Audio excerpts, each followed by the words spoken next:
Bienvenidos a esta cuarta clase de la Diplomatura de Formación en Liderazgo Sindical. Es una alegría volverlos a ver. Vamos a dar inicio a este espacio. No sé si está Julián por ahí.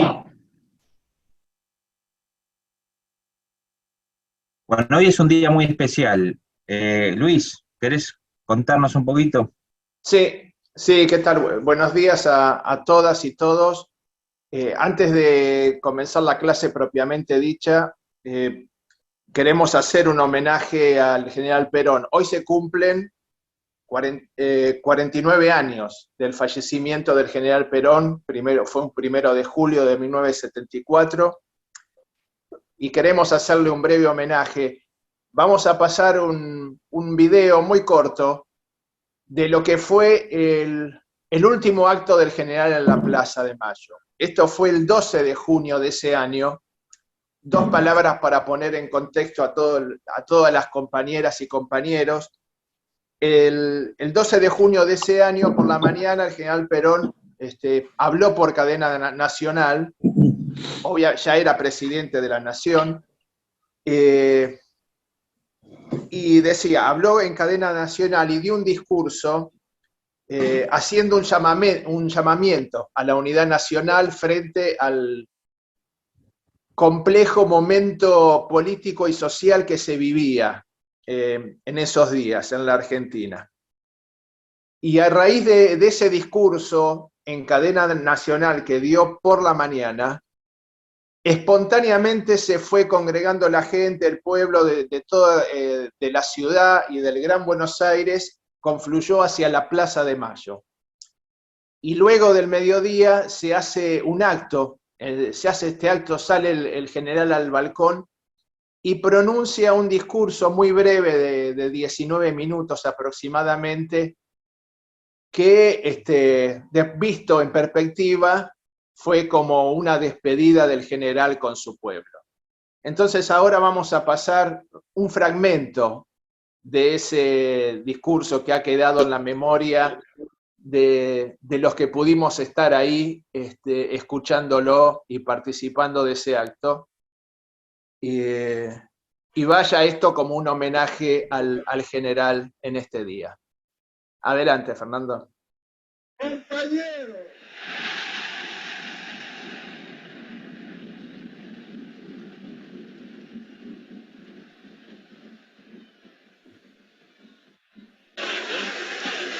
retempla para mí el espíritu volver a la presencia de este pueblo que toma en sus manos la responsabilidad de defender la patria.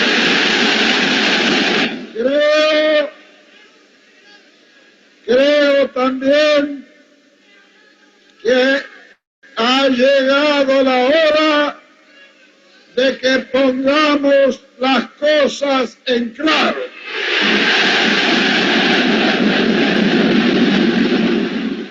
Estamos luchando por superar los que nos han dejado en la República.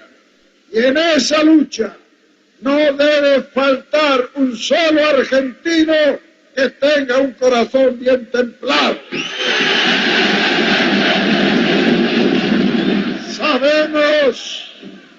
Sabemos que tenemos enemigos que han comenzado a mostrar sus uñas, pero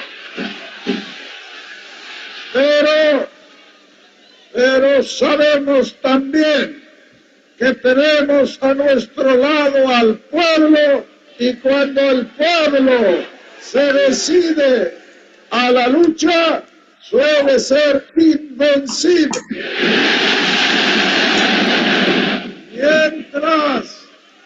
Mientras nosotros no descansamos para cumplir la misión que tenemos y responder a esa responsabilidad que el pueblo ha puesto sobre nuestros hombres, hay muchos que pretenden con el engaño o con la violencia. Nosotros, frente al engaño y frente a la violencia, impondremos la verdad, que vale mucho más que eso. Yo llevaré grabada en mi retina este maravilloso espectáculo en que el pueblo trabajador de la ciudad de Buenos Aires y de la provincia de Buenos Aires me trae el mensaje que yo necesito. Compañeros, con este agradecimiento quiero hacer llegar a todo el pueblo de la República nuestros deseos de seguir trabajando para reconstruir nuestro país y para liberarlo. Esas consignas que más que mías son del pueblo argentino, nosotros las defenderemos hasta el último aliento. Finalmente, compañeros, les agradezco profundamente el que hayan llegado hasta esta histórica Plaza de Mayo.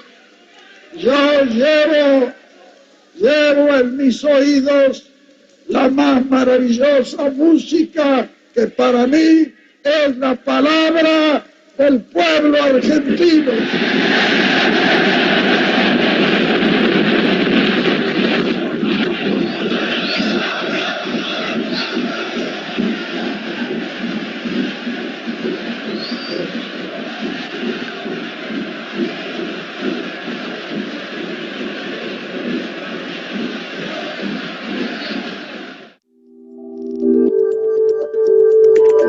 Bueno, gracias, Fernando. Bueno, la imagen no era muy nítida porque está grabado de la televisión. Además, el balcón en esos días, o sea, cuando aparece Perón, tenía un vidrio antibala para prevenir algún atentado que pudiera existir contra el general.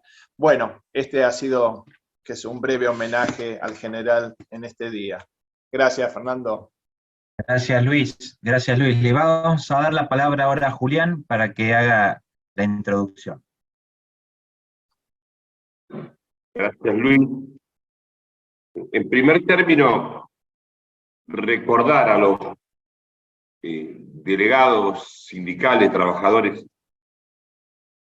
que participan de la diplomatura, y cuando los secretarios generales nos encargaron la tarea de llevar adelante esta diplomatura, nos plantearon una misión clara y concreta: preparar y formarnos desde una visión humanista, nacional, social, cristiana, peronista, para conducir el acuerdo o el diálogo social en la Argentina. Es decir, esta diplomatura, en la centralidad del pensamiento humanista, tiene una misión que es formarnos y prepararnos para conducir el acuerdo social que la Argentina necesita y que quedó pendiente en ese último Perón, en el abrazo de Perón-Balbín y en el modelo argentino para el proyecto nacional.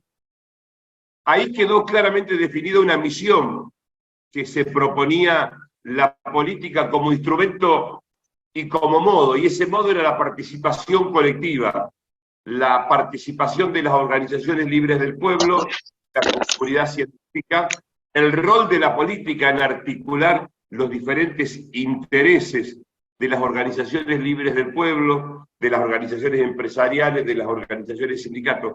Y el mejor momento de la vida argentina fue el momento de los acuerdos sociales. El resultado de los acuerdos sociales siempre en la Argentina arrojó los mejores indicadores e índices de progreso económico, de prosperidad de la nación, de desarrollo humano, de crecimiento de trabajo, de distribución del ingreso y de mejora del poder adquisitivo. Por eso, para la diplomatura en este año, la centralidad está puesta en repensar la gestión del acuerdo social a partir de los trabajadores en cada uno de los lugares en el cual nos desempeñamos. Dentro de esta visión, este año es un año de características electorales. Quisimos incorporar lo que entendíamos para nosotros que eran los temas centrales que iba a discutir la nación. Dentro de los temas centrales, arrancamos del tema comunidad. Si ustedes recordarán, la primera clase de la diplomatura estuvo centrada en la construcción de comunidad, en reconocernos como parte de un pueblo que tiene valores, pueblo que tiene angustia, pueblo que tiene dolores, pero pueblo que centralmente tiene una aspiración, que es la tierra prometida, y somos hijos de una tradición judeo-cristiana, donde es la marcha de la liberación del imperio de Egipto hacia la tierra prometida, y ese mandato histórico es la lucha por el bienestar y por la felicidad de nuestro pueblo que encarna el peronismo. Por eso Perón va a decir: somos hijos, y nuestra doctrina es la doctrina social de la Iglesia, y el Papa Francisco, cada vez que se refiere al pueblo de Israel, habla de nuestros hermanos mayores en la fe. Nosotros, desde esta perspectiva de pueblo que marcha, entendemos que debemos prepararnos una comprensión más abarcativa, que explore la realidad de los temas al cual el país este año se iba a encontrar y que la dirigencia política lo tenía como enorme desafío. Uno, las nuevas tecnologías. Las nuevas tecnologías que Daniel Haddad claramente lo planteó en la última clase, planteó los desafíos de el nuevo orden global de la información, cómo se construye la información y cómo este mundo de la información y de la inteligencia artificial está poniendo en crisis el rol clásico de los estados. El segundo tema de tratamiento, segundo, tercero y cuarto tema, uno son los alimentos. El nuevo orden global, las nuevas cadenas de valor, y qué rol juegan los alimentos, y Argentina es productor de alimentos, y Argentina tiene los recursos que el mundo necesita. Hoy vamos a tratar de conversar y de comprender esta realidad, no solamente de la perspectiva clásica de las capacidades productivas, de las capacidades de nuestros productores, sino desde la perspectiva de un negocio global que demanda los alimentos que el mundo necesita, y que Perón lo define claramente en la Carta a las Naciones y a los pueblos del mundo, previo a la Declaración del Cuidado del Ambiente de Estocolmo. Y después va a recogerlo nuestra Constitución, el cuidado del medio ambiente, en su artículo 42, que después tendremos tiempo para analizar, pero ahí tenemos un instrumento en el cual pararnos frente al modo de entender el sistema y la forma de producir, cuidando el ambiente, cuidando el progreso de la nación y cuidando a nuestras comunidades. Y Gustavo Idígora, que es el presidente de la Cámara de Exportadores Aceiteras, tiene una visión global, es un hombre licenciado en Ciencias Políticas, especializado en política internacional, tiene una visión también de los negocios, que el propósito es que nos traiga a la diplomatura, que nos traiga a nosotros su visión sobre el mundo global y los negocios. Las próximas dos clases, una va a estar vinculada al tema de minería y otra va a estar vinculada al tema de nuevas energías, entendiendo que las nuevas tecnologías, alimentos, minería, van a ser los temas centrales que definen el destino de la Argentina de los próximos años y cómo se interpreta ese modelo de desarrollo. Y para poder entender el rol y cumplir la misión que entendemos tiene el movimiento obrero de construir un acuerdo social como mejor condición para la distribución del ingreso en la Argentina, lo que debemos hacer es conocerlo. Así que Jorge Neme tiene varias características, pero la más importante, no me voy a referir a la profesional, me voy a referir a su visión. Cuando todo el mundo se cerraba en la comprensión de la realidad, Jorge siempre tuvo una cabeza abierta. Por lo tanto, es contracultural su visión. Siempre que yo en el diálogo social y en la salida del encuentro de la política hacia otros actores, no la política encerrada y ensimismada en los propios despachos. Y construyó con su visión de hombre del interior, con su visión tucumana, esta Argentina federal, esta Argentina que articula las cadenas de valor y puso en discusión siempre puso una visión nacional, la tuvo y la llevó adelante.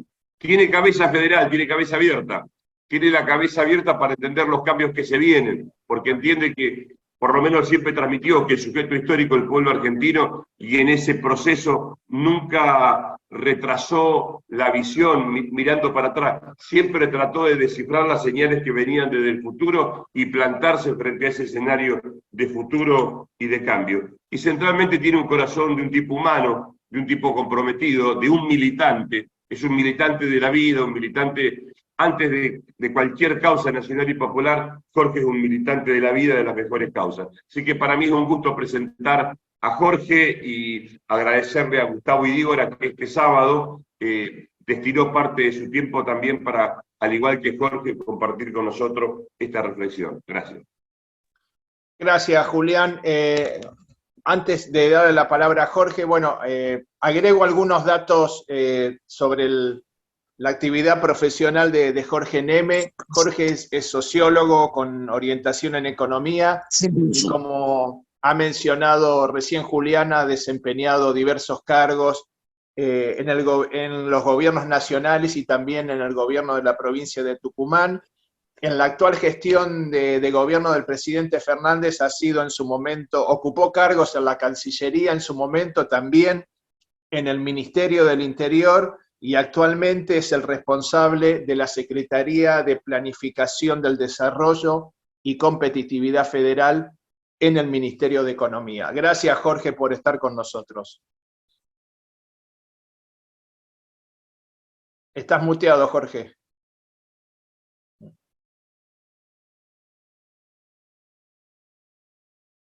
Ahora sí. Buenos días a todas y a todos.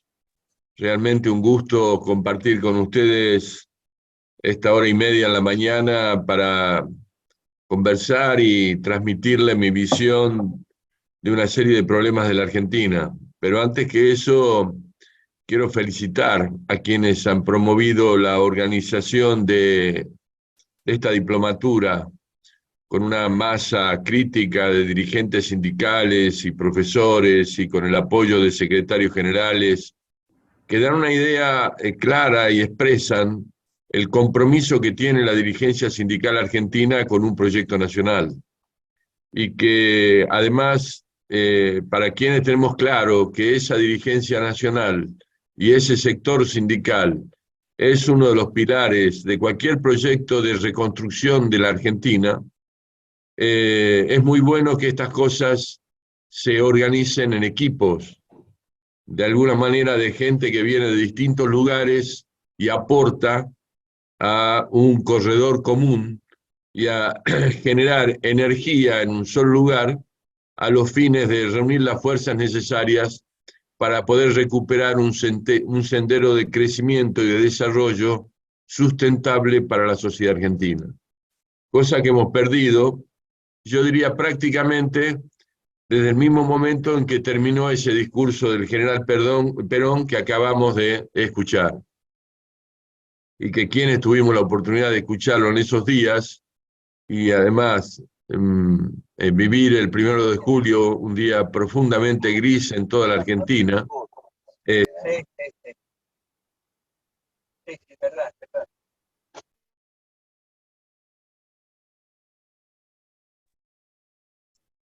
Te muteaste, Jorge. A ver. En este momento de silencio quiero mandarle un fuerte abrazo y agradecimiento a Jorge Aldo Carrera. Bueno, gracias Aldo, sos un amigo. Les decía que para quienes vivimos las jornadas del 12 de junio y del 1 de julio, el significado de ese gran discurso del general despidiéndose del pueblo argentino y la jornada de su fallecimiento fueron momentos muy tristes, porque advertíamos que se iba el jefe del movimiento nacional y no había herencia clara ni conducción esclarecida para llevar a cabo una segunda etapa. Y desde ese momento podemos decir que la Argentina recorre prácticamente 50 años en deterioro. Cuando nosotros vemos todas las variables en la larga duración, encontramos en la economía argentina y en la sociedad argentina 2 breves momentos de crecimiento en 50 años. Esos 2 breves momentos de crecimiento se deben a unos pocos años en el marco de la convertibilidad y fundamentalmente crecimiento animado por la toma de deuda en la banca internacional. Hablemos de 1992-1995, y crecimiento entre el 2002, 2003 y 2008, 2009, que tiene que ver con una ordenada administración de los recursos del presidente Kirchner, unos precios internacionales favorables, pero que no han dado lugar a un planteo suficientemente sólido desde el punto de vista de la estrategia de inversiones y de la estrategia de transformaciones que necesitaba la Argentina, y que por lo tanto, cuando finalizamos el gobierno, en el 2015 habíamos retornado a niveles de pobreza inaceptables, niveles de pobreza que se extienden hasta hoy. Y con un conjunto de problemas macroeconómicos que creo que todos en general, más que los conocen, diría que los sufren, y de los que vamos a hablar en un rato. Pero me importa volver un poquito a la historia, porque me parece que la historia contribuye a clarificar algunas cosas.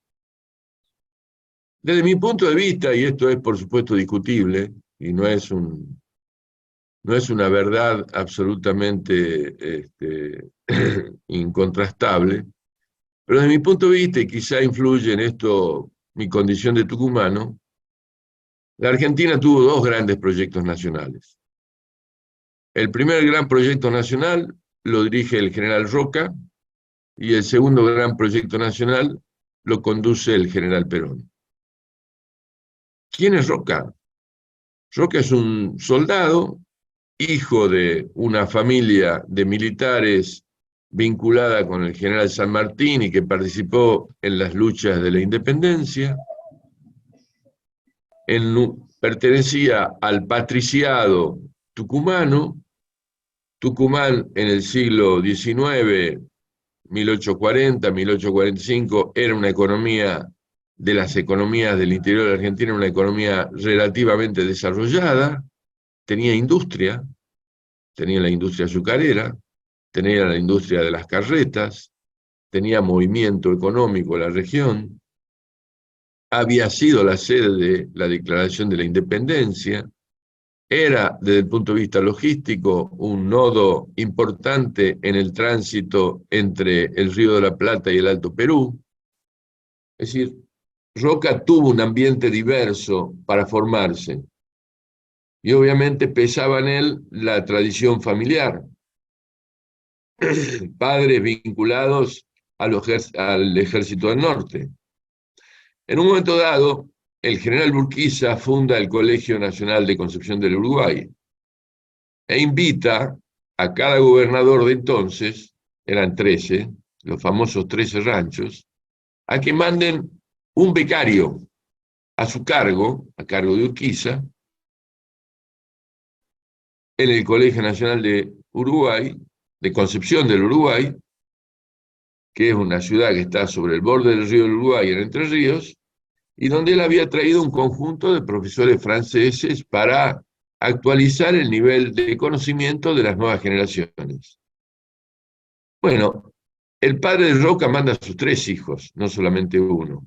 Uno lo manda por cuenta de Urquiza y 2 lo manda por cuenta del gobierno de Tucumán, de quien era funcionario, allegado, tenía mucha relación con el general Heredia, que era el gobernador.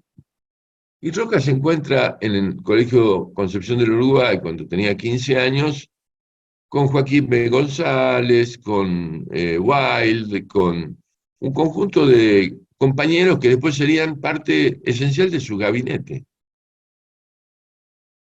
Pero además se encuentra con unos profesores que transmitían la experiencia histórica y política y los valores de la Revolución Francesa, del mundo liberal.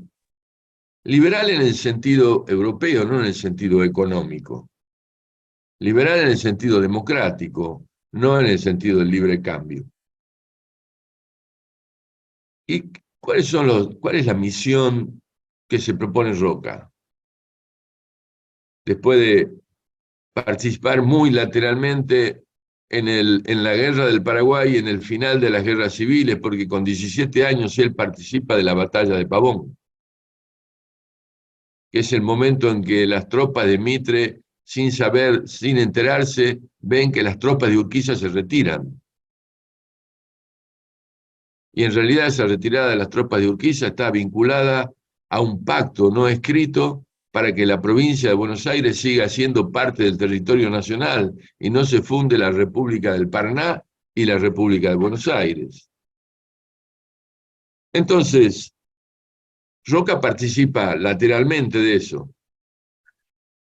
Y como oficial del ejército es ministro de Defensa del presidente Avellaneda, y yo diría, construye una estrategia en red con el gobernador de Córdoba, que era Juan Selman, y el patriciado cordobés, con un líder en Mendoza, que era Emilio Civit, y con algunas personalidades de Buenos Aires que estaban enfrentadas con el doctor Mitre.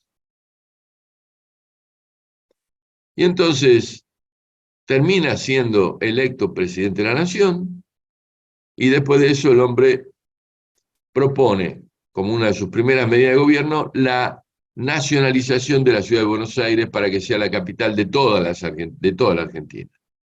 Y eso significaba, en buen romance, la nacionalización de la renta aduanera del puerto de Buenos Aires y ponerla en beneficio del conjunto del país. Se constituía la nación argentina como un país federal que tenía una caja, su caja más importante iba a empezar desde ese momento a ser coparticipable. Pero además de eso hizo otra cosa muy importante. Aprovechando la circunstancia de que Chile estaba debilitado porque estaba atento a la guerra del Pacífico, ocupó la Patagonia Argentina, que en ese momento era la Patagonia Argentina-chilena. Y ese movimiento, que en algunos compañeros pueden discutir el tema de los derechos humanos, cosa que en el siglo XIX esa cuestión no estaba en discusión. Nosotros no podemos jugar una acción militar en defensa del interés nacional con códigos y con valores de 2 siglos después. No lo hacen los franceses con Robespierre, no lo hacen los americanos con el general Grant. ¿Por qué no lo hacen los ingleses con la cantidad de cabezas que cortaron a lo largo de su historia? ¿Por qué nosotros nos tenemos que detener y perder tiempo en discutir si Roca respetó los derechos humanos? Que tampoco fue ninguna cosa tremenda. Fue un avance de un ejército de línea en la que la mayoría de los pueblos originarios se fueron integrando pacíficamente.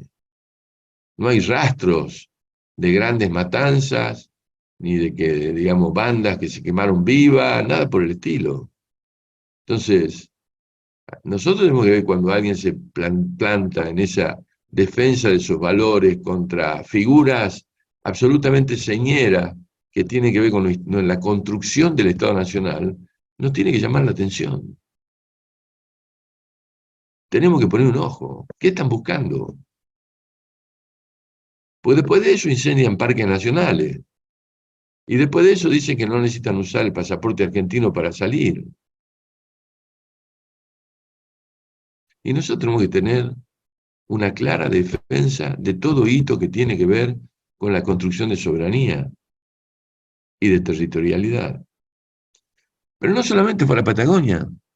Frente al empuje de Brasil, mandó a su hermano como gobernador de Misiones. Mandó al hermano del presidente a gobernar Misiones, para establecer claramente una posición de interés argentino en la frontera con Brasil. Y adicionalmente, es el fundador de las grandes instituciones argentinas de los servicios públicos. Agua y energía eléctrica, alumbrado público, el ferrocarril, el animador fundamental del tema ferroviario, el animador fundamental del tema rutas, el animador fundamental de la infraestructura portuaria. Eso es Roca. Y por supuesto la Argentina vivía en ese momento un momento muy particular. Se estaba produciendo la segunda fase de la revolución industrial. Los trabajadores europeos dejaban las áreas rurales y se aglomeraban en las fábricas, en Manchester y en otros lugares de Inglaterra, en Liverpool, el puerto. Nadie producía alimentos. Inglaterra encuentra en la Pampa argentina una fábrica de alta tecnología para producir alimentos. Entonces empieza a generarse un intercambio que para la Argentina fue muy importante. Su primera incursión en el mercado mundial fue para intercambiar alimentos por productos industriales a los ingleses. Y en ese proceso no nos fue tan mal al principio. En ese proceso nosotros captamos una parte importante de la renta económica derivada de nuestra competitividad en la producción de carnes y cereales, porque el valor mundial de las carnes y cereales estaba dado por los costos de producción en Europa, pero nosotros podíamos producir mucho más barato y vendíamos caro. Y eso es lo que permitió también que a principios del siglo XX Buenos Aires sea una de las ciudades más lindas del mundo.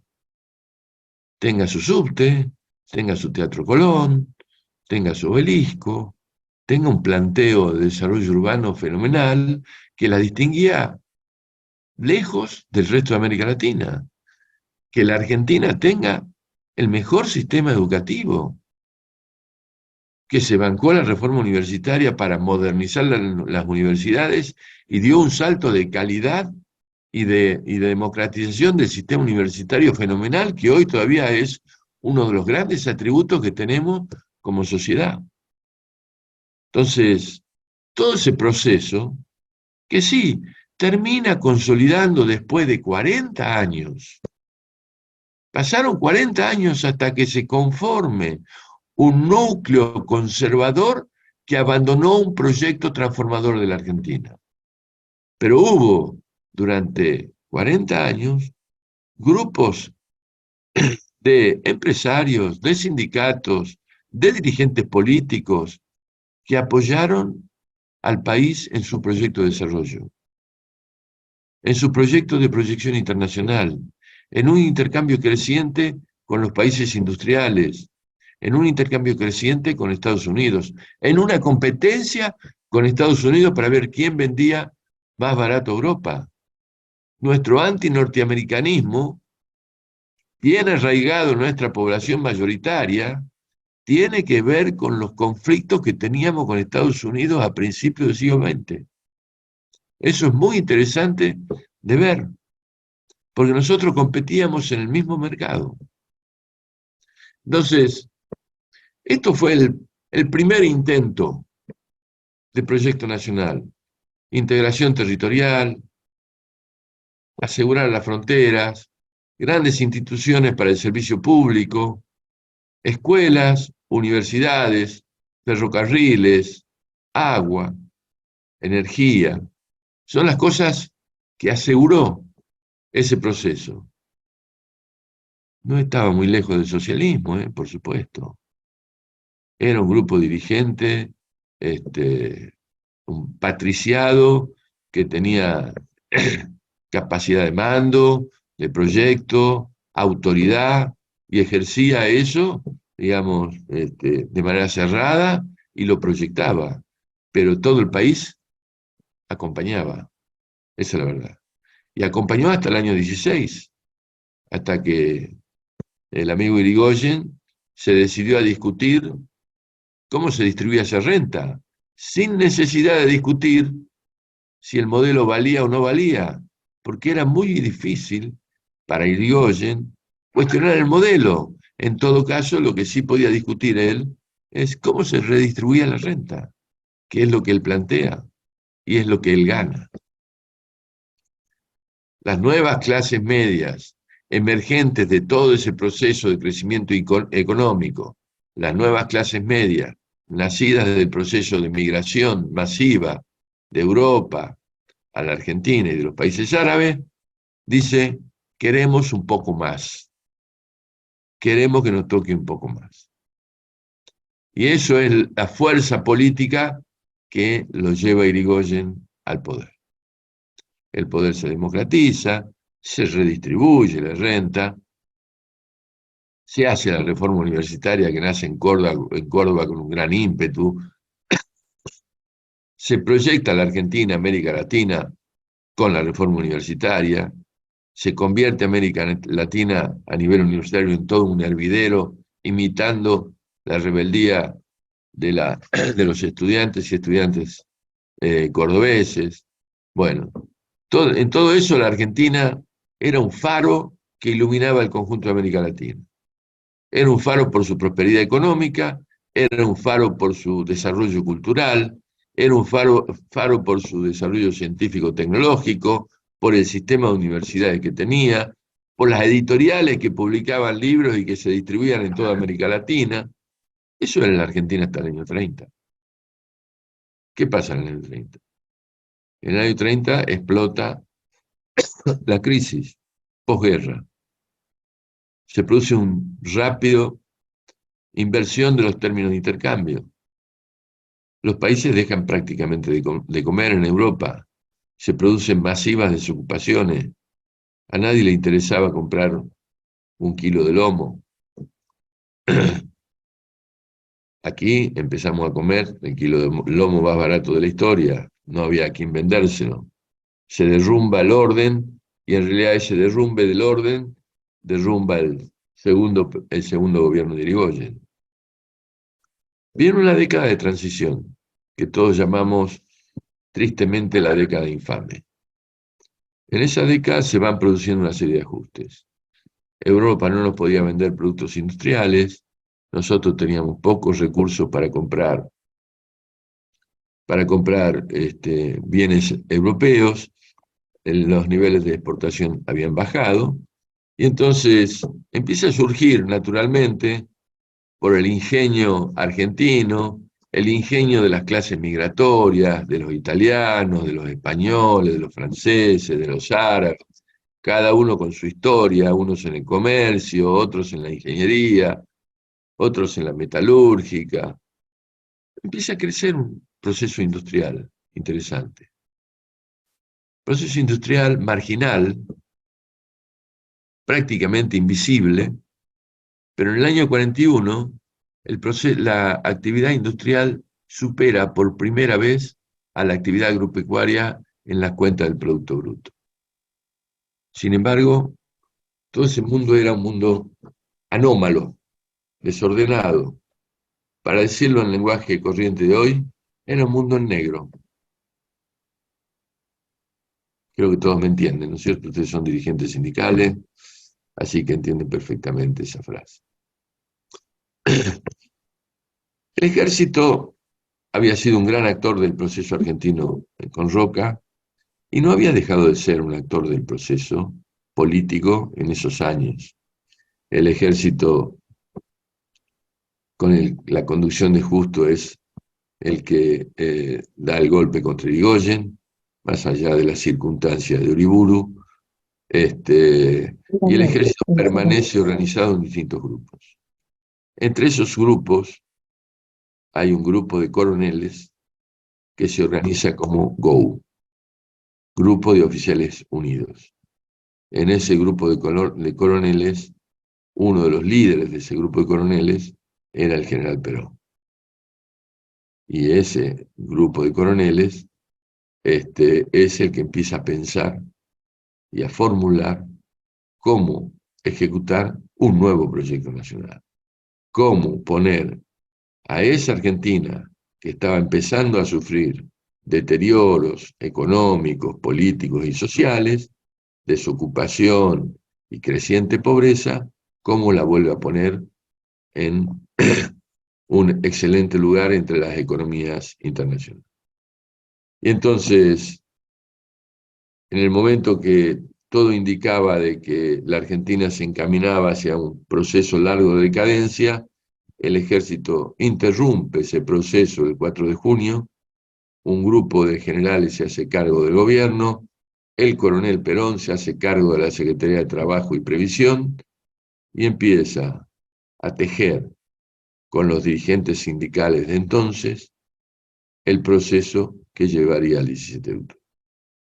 Es un largo tejido de casi 2 años que le permite a él recorrer fábricas, recorrer sindicatos, convocar científicos, convocar profesores, convocar a dirigentes políticos, hacer algunos acuerdos con sectores radicales, ir conformando la fuerza política que el 17 de octubre va a tener su manifestación absolutamente masiva y que se va a pronunciar electoralmente el 24 de febrero de 1946.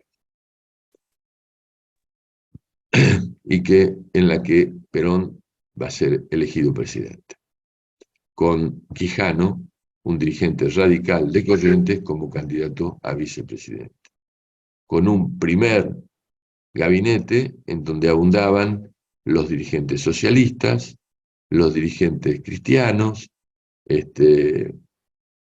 y algunos dirigentes peronistas como otros dirigentes radicales. Todo eso, nada sectario, nada de orga, a pesar de que Perón era un militar. Eso era una visión abierta de cómo había que construir un nuevo movimiento político en una circunstancia histórica difícil. Abierto, sin sectarismo, integrando socialistas, integrando Borlengui venía del Partido Socialista, integrando radicales. Quijano era radical, había otros radicales. Lo invitó a Sabatini. Sabatini rechazó la invitación a formar parte del gobierno. Sabatini era el caudillo radical de toda Córdoba. Es muy interesante ese momento de la historia argentina y cómo se conforma la fuerza inicial que acompaña a Perón el 17 de octubre y el 24 de febrero. Entonces, quiero decir yo, a partir de ahí empieza el segundo gran proyecto nacional a ejecutarse. Y esto es nacionalización de los ferrocarriles, creación de la Comisión Nacional de Energía Atómica, creación del INTI, creación del INTA, todo lo que tiene que ver desde el punto de vista de la defensa de los derechos y la ampliación de los derechos de los trabajadores y trabajadoras y de los sectores más desposeídos. La infraestructura para todo el territorio.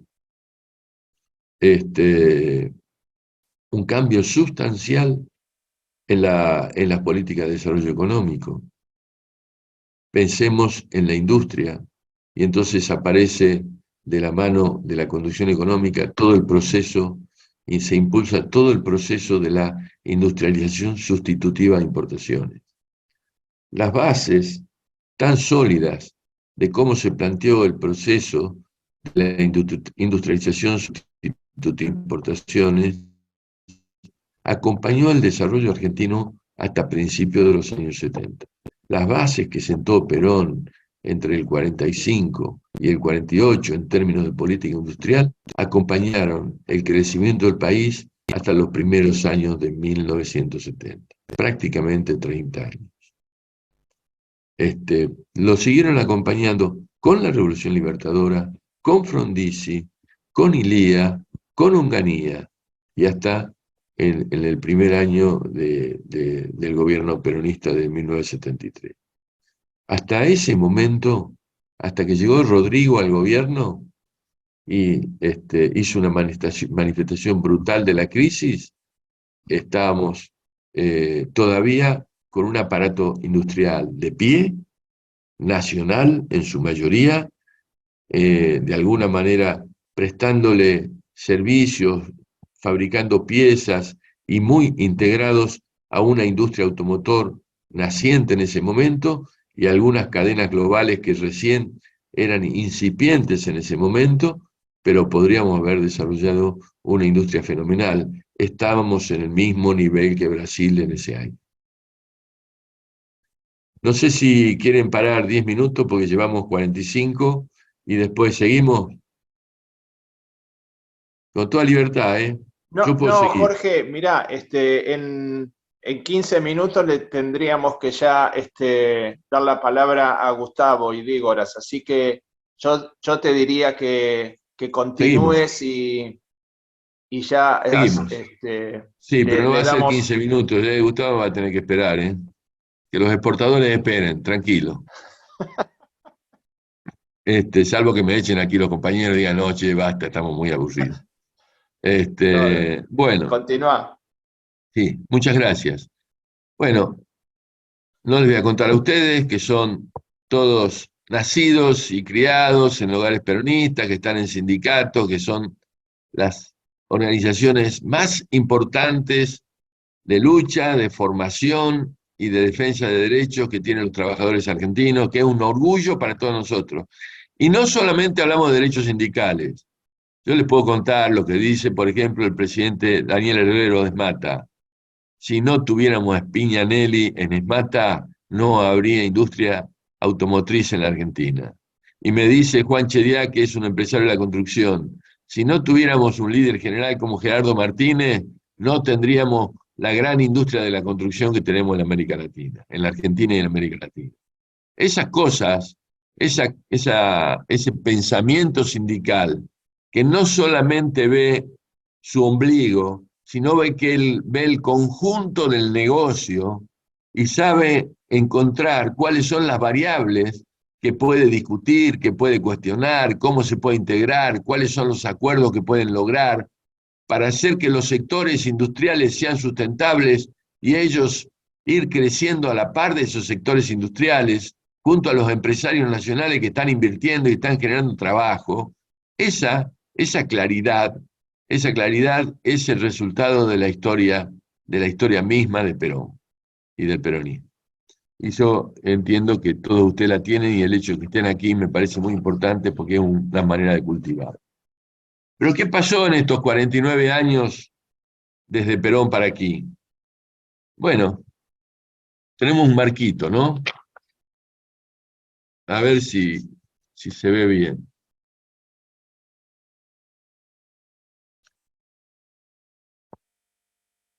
No sé si lo pueden ver bien. Bien, vemos una parte. Sí. Ah, son datos. Son Crecimiento, datos, empleo. todos los datos para abajo.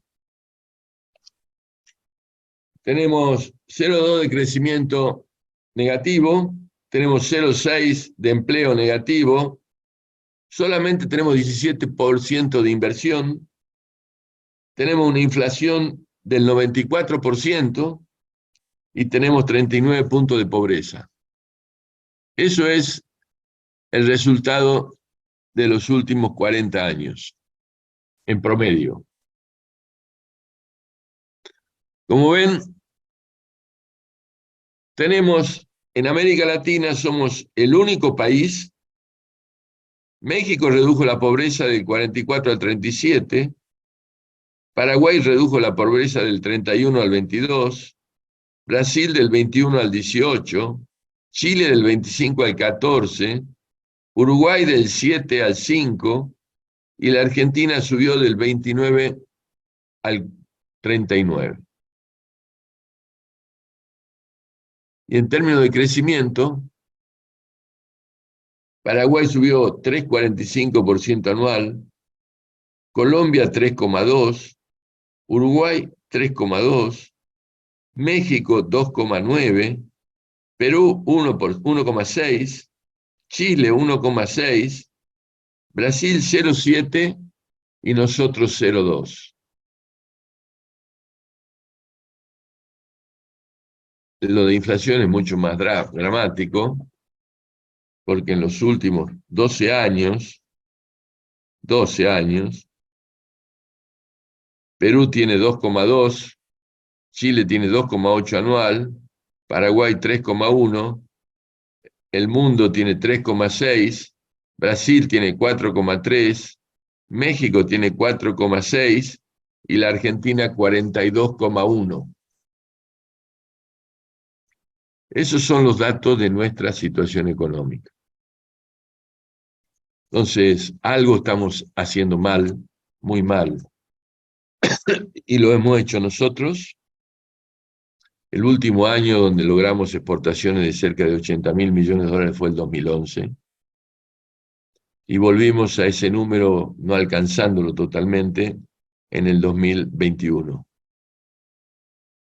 Pasaron 10 años.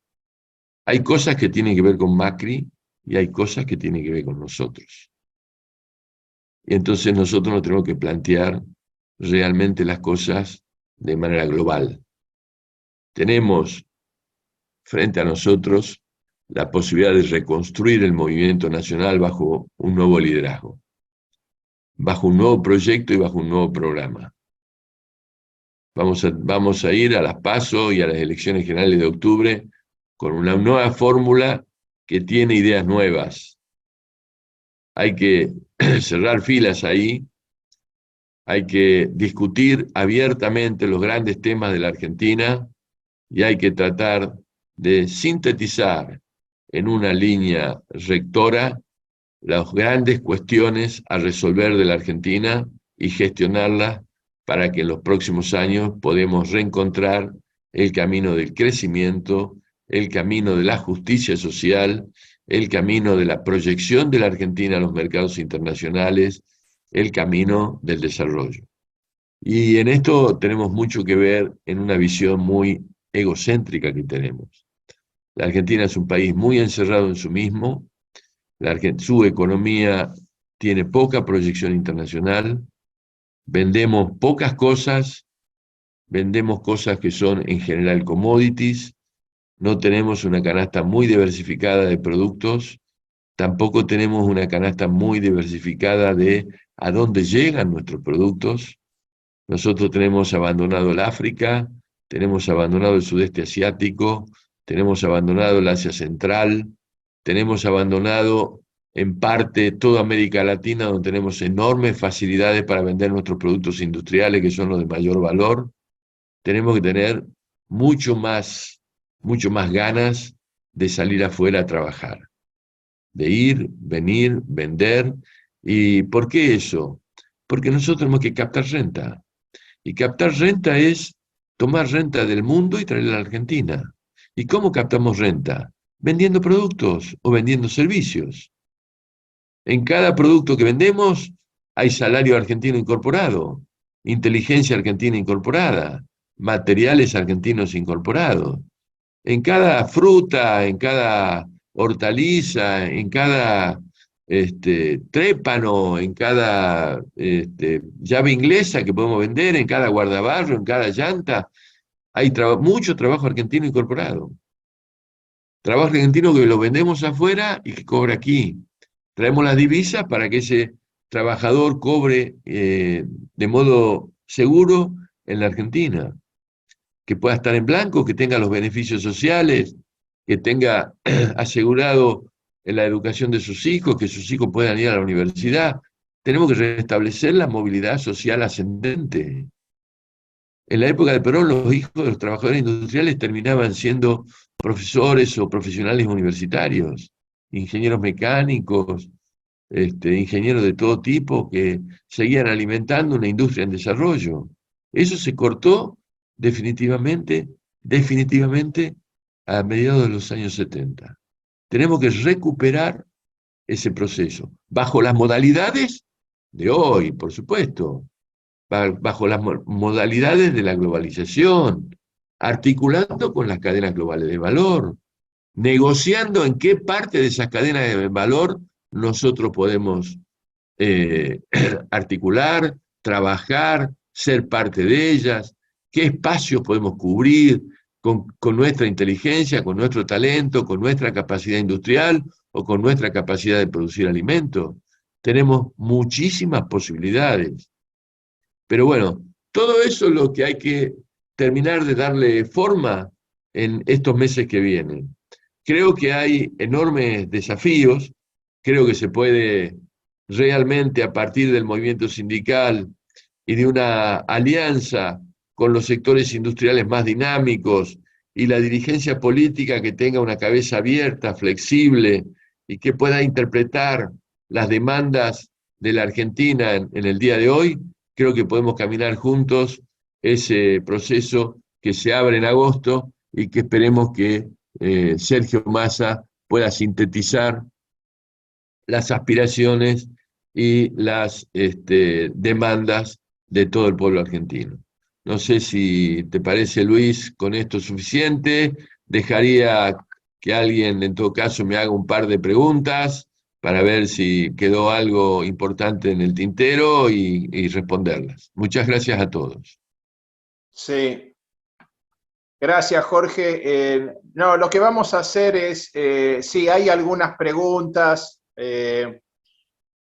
pero vamos a tratar de agruparlas y pasarle a Gustavo. Si vos no podés acompañar, Jorge, hasta el final, después, ¿puede ser? Yo tengo a las 11 una reunión aquí en Salta, Ah, con el gobernador y voy a tener que... Puedo acompañar no, un no, está rato. bien.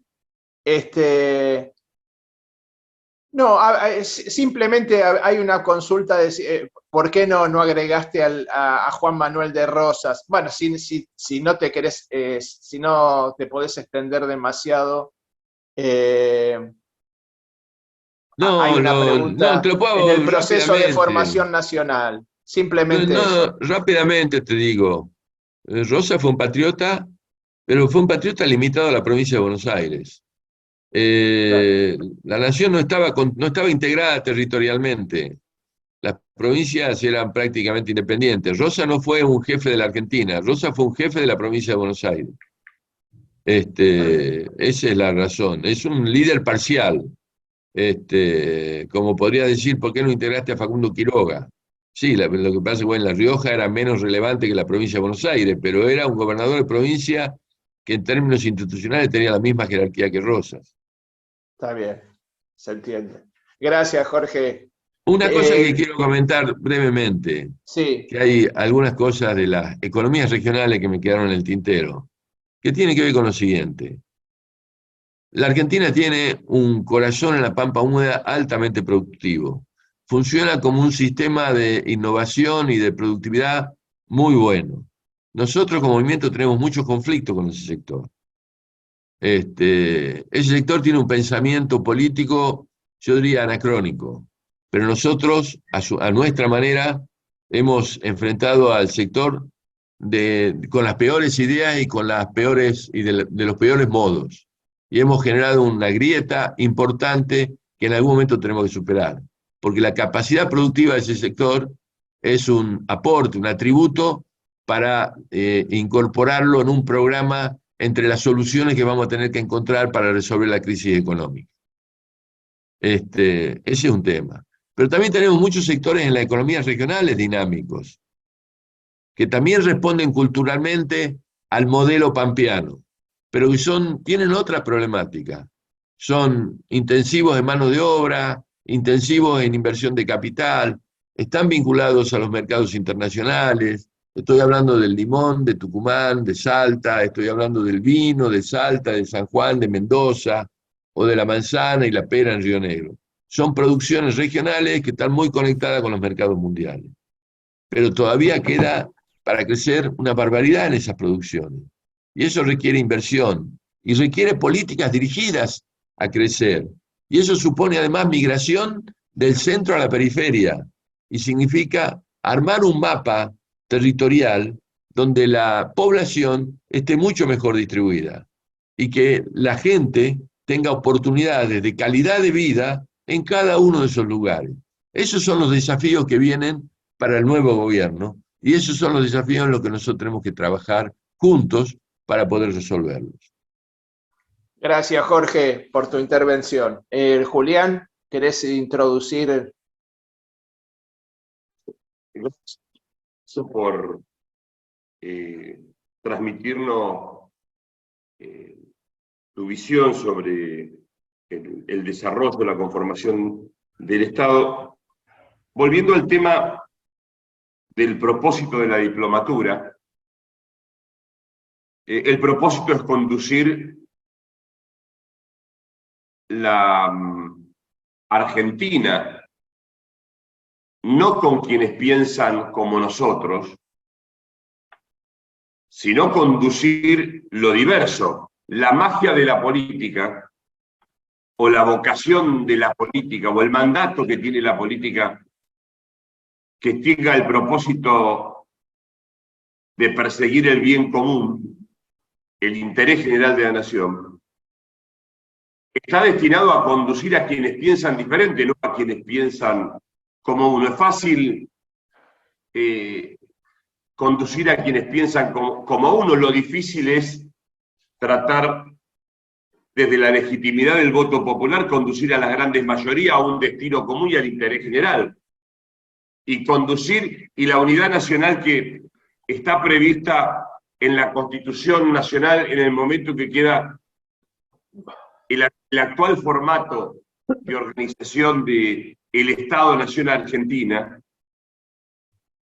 A partir de ese momento, la Argentina tiene un contrato social que el peronismo le vino a aportar al primer elemento, que era la libertad, frente a las monarquías, la libertad y el liberalismo de la división de poderes, le viene a aportar la visión social, el constitucionalismo social, el tema de la comunidad. Por eso arrancamos con el tema de la comunidad.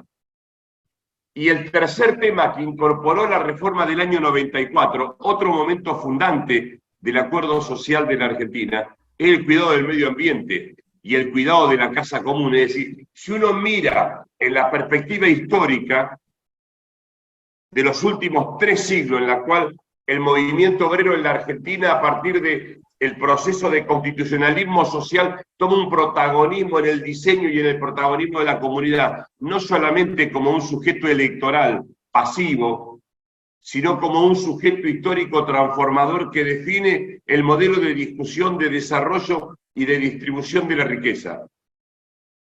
A ese nuevo elemento, y fíjense lo importante, es todo este proceso político, filosófico que vive la Argentina, que hoy hay un Papa argentino, surgido de nuestra entraña, surgido de nuestra historia, surgido de ese proceso del constitucionalismo social, de la etapa social y comunitaria de la Argentina, que se convierte en un faro de pensamiento para la humanidad, donde plantea la centralidad en el medio ambiente como el lugar donde vamos a vivir y el riesgo que tiene la humanidad si no tiene una visión del cuidado de la casa común, de desaparecer como tal.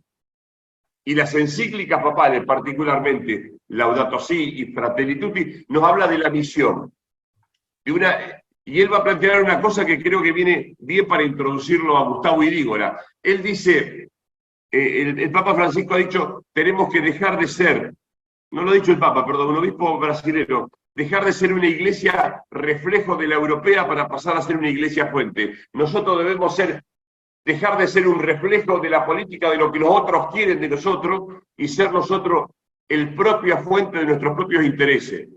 Por eso tenemos que tener una visión propia. La frescura de la visión política para interpretar este momento está en poner en valor lo que nos gusta y lo que no nos gusta, pero lo propio, lo que es propio de nuestro proceso histórico de vivencia, de convivencia, de aciertos, de grandes aciertos y también de resultados no deseados. Pero esos resultados no deseados los tenemos que capitalizar como experiencia para conducir esta nueva etapa del ciclo histórico de la Argentina, donde es con todo, donde hay que tener en claro que los intereses que atentan contra el destino de la patria son aquellos endeudamientos que van al sistema financiero y que no garantizan trabajo, producción y generación de nuevas riquezas. Pero para poder distribuir, la Argentina tiene que volver a crecer y tener una nueva visión del desarrollo, no de lo que otros países quieren, la visión del desarrollo de la Argentina, sino de lo que nosotros queremos de nosotros mismos. Por eso en la cadena agroindustrial y el rol del sector agropecuario es tan importante en la Argentina. ¿Hay algo más nacional, hay algo más propio de nuestra identidad como país que lo que produce la tierra? ¿Hay algo más propio de la identidad de nuestro propio país que los recursos que genera el sector agroalimentario, que se constituyen el principal ingreso de divisa para la Argentina? Y estamos en la antepuerta o en la antesala de un momento de la historia argentina donde puede ser que si acertamos en el modo de industrializar y conducir las otras dos familias de los recursos naturales, la energía y la minería, deje de ser el sector agropecuario el principal generador de divisas para ser otros actores de la industrialización de esos procesos quienes generen un mayor ingreso de divisas. Así que bueno, desde esta visión, desde esta perspectiva de conducir el conjunto, con la propia visión nuestra, con la propia visión patriótica, con la propia visión del conjunto, con la propia visión de quienes aman lo que producimos, nos introducimos en esta segunda parte o ciclo de exposición, agradeciéndole a Jorge el marco en el cual nos encuadró la introducción, lo presentamos a Gustavo. Gustavo, ¿estás por ahí? Y buenos días, buenos saludos a todos y a todas. Gracias Luis y Julián por la invitación y sobre todo un fuerte abrazo a mi amigo Jorge Neme, que hizo todo un desarrollo impecable, histórico, de la situación política y económica de la Argentina. En mi caso voy a presentarles una slide, una presentación sobre la agroindustria que comentaba Julián, con esa visión de desarrollo territorial, federal, y con esa visión de integración al mundo que tiene este sector. Voy a tratar de tomar unos minutos para ir enfocándonos primero qué es la agroindustria en Argentina. Muchas veces uno piensa que la agroindustria solo es un aportante de dólares, de divisas, pero cuando vemos la parte económica, vamos a darnos cuenta que implica el 16% del Producto Bruto Interno, así todo lo que los bienes y servicios que producimos en el país, un alrededor de 80.000 millones de dólares. Es el sector que tiene la mayor carga tributaria de impuestos, porque también, como ustedes saben, tienen impuestos a... Perdón, si podemos volver a compartir la pantalla, porque quedó inhabilitada. Ahí estás habilitado. Perfecto, ahí vamos entonces. Ahí estamos, ¿no? Ahí se ve. Bien. Sí.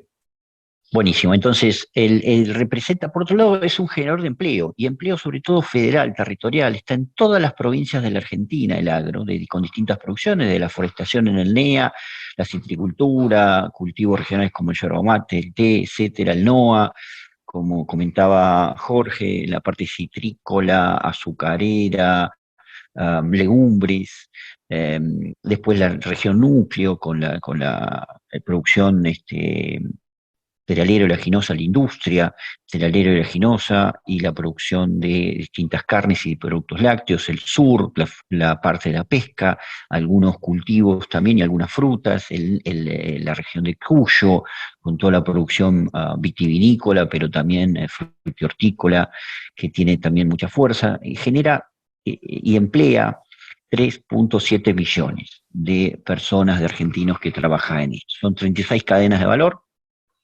Y cuando vamos a ver las exportaciones, que es el dato por ahí más conocido en Argentina, es el 65% del total de las ventas de la Argentina son de origen agropecuario, de los cuales la mitad son procesadas, al menos son procesadas en una primera transformación.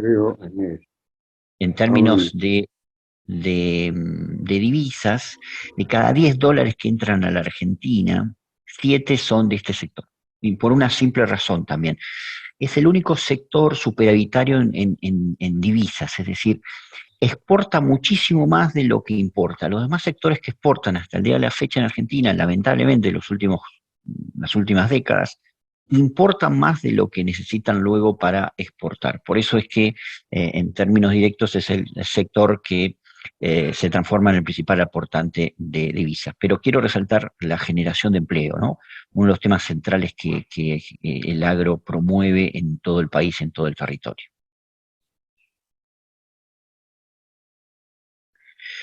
¿Por qué también es importante el comercio internacional y la inserción internacional de la Argentina?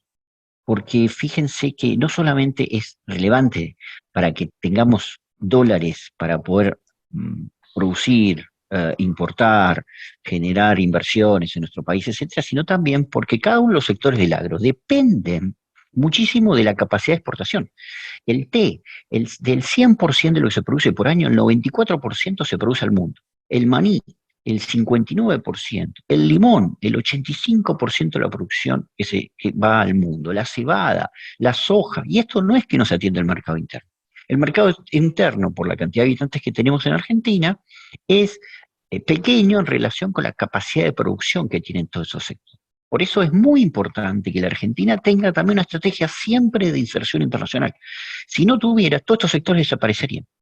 O se irían a un nivel tan mínimo que generaría una enorme desocupación, 3.7 millones de personas en la Argentina, y por otro lado desaparecerían los dólares del país más allá de una crisis de empleo y de desarrollo económico y social de nuestro país. Por eso es extremadamente importante para nuestro país tener una estrategia permanente de inserción internacional, de apertura de mercados, de negociaciones internacionales, etcétera, inteligente, por supuesto, y ahora vamos a hablar un poco sobre ese tema. Bueno, la Argentina es campeón en varios lugares. Así como este año hemos celebrado, todos los argentinos y argentinas, el triunfo de la selección. Argentina pelea todos los años los primeros puestos en algunos productos del mundo. Nos cuesta pelearlo porque nos cuesta financiar la producción. Ustedes saben las altísimas tasas de interés, la inflación, los problemas que tenemos, etcétera. Competimos con países que no pasan todas esas cosas, por ejemplo Estados Unidos, Brasil, pero muchas veces les ganamos y salimos campeones. En harina y aceite de soja somos el primer abastecedor del mundo. Del 60% de los barcos de aceite que circulan por el mundo son de origen argentino. El 58% de la harina de soja. La harina es un alimento básico de consumo de los animales, sobre todo el sudeste asiático. Hoy el principal cliente de la Argentina no es Europa, es Vietnam. Vietnam es si Argentina no abastece a Vietnam, Vietnam tiene un problema de seguridad alimentaria. O a Indonesia, o a Malasia, o a Tailandia. No le vendemos a China, que es muy diferente que Brasil. Brasil depende de China, Argentina no depende de China. China tiene una política que solo importa materia prima para poder procesar. Y básicamente cuando hablamos de comercio exterior, lo que estamos hablando es dónde generamos empleo, dónde podemos industrializar lo que tenemos. Y China quiere industrializar todo en China, por eso no le vendemos a China, y sí Brasil le vende productos sin procesar en grandes volúmenes. Son muy principales exportadores también de maní, de aceite y jugo de limón y de porotos. Ahora estamos en un contexto bélico, en doble sentido. Por un lado, en un sentido de una guerra tecnológica y comercial muy fuerte entre Estados Unidos y China. Esta guerra es permanente y va a durar décadas y tiene que ver con el dominio planetario del uso de la tecnología, de las telecomunicaciones, del manejo del 5G. Esa guerra tiene un efecto fenomenal para Argentina, no solamente para saber qué celulares y qué tecnología vamos a usar en nuestros celulares, sino también a quiénes le vamos a poder comprar y vender. Porque lo que está pasando es que estamos retomando lo que antes era una guerra fría entre Estados Unidos y Rusia, ahora es una guerra fría tecnológica entre China y Estados Unidos. Esa guerra fría está dividiendo el mundo en dos grandes partes. Aquellos que están atrás de Estados Unidos supuestamente son países occidentales, democráticos, que propician ciertos aspectos de comercio internacional, y los que están al lado de China, vinculados con Rusia, serían supuestamente países que no estarían avalando los derechos humanos, los derechos democráticos, etcétera, y propiciarían algún tipo de comercio mucho menos abierto. La verdad que esto es bastante efímero, dado que cualquiera de estos bloques también generan muchísimas restricciones a las importaciones, muchísimas dificultades, etcétera. Y la Argentina, por lo tanto, tiene que tener una estrategia muy inteligente. Primero, porque no tenemos tamaño suficiente para imponer nuestros propios principios. Y segundo, porque no podemos pelearnos con ninguno de los dos, porque los necesitamos para tratar de ingresar no solamente a sus propios mercados, sino a los mercados de los países aliados que tienen. La segunda guerra es la guerra, lamentablemente, militar, que ha generado enormes desastres en el territorio de Ucrania. Pero esa guerra tiene un impacto muy grande en los alimentos. En febrero del año pasado, cuando la guerra explotó, desapareció del mundo el 28% del trigo.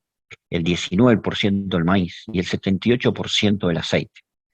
Les cuento una anécdota personal. Ese día en febrero, a mí me toca discutir los precios del aceite de girasol, que ustedes conocen en las góndolas en Argentina, todos los meses con el secretario de Comercio. Y ese día, antes de la guerra, el precio estaba a nivel internacional, $1.350 la tonelada. Al otro día, cuando volvimos a sentarnos, el precio del aceite de girasol valía $2.475.